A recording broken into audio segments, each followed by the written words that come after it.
My name is Dr. Andrew Newberg. I am currently the Director of Research at the Myrna Brind Center of Integrative Medicine at Thomas Jefferson University in Philadelphia, Pennsylvania. Over the past 15 years, I've been studying a variety of different religious and spiritual practices and experiences with the specific goal of trying to understand the relationship between the human brain and how people are religious or spiritual.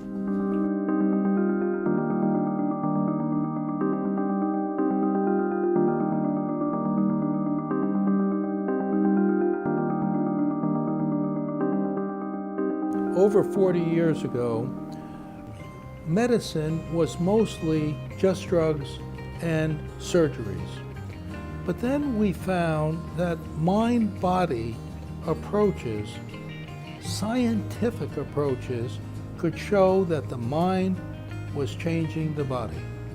And over these years, using science, we found that the body had an opposite response to the stress response, the relaxation response.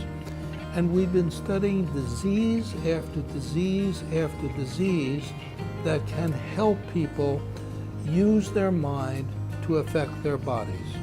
For example, in the practices like meditation and prayer, where people are concentrating on their particular practice, they are focusing on a particular idea or a concept or an image, they tend to activate a part of their brain called the frontal lobe. It's right behind the forehead.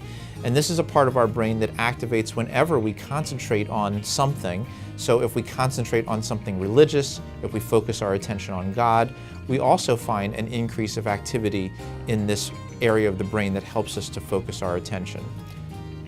In some of the studies we looked at, we actually tried to evaluate people who had never done meditation practices before to see if they actually derived improvements in measures of their memory, measures of their mood, to see what actual effects meditation had over the long run. For example, we saw an approximately 10% improvement in people's memory levels. So they actually remembered better after they had done the meditation practice compared to where they were before.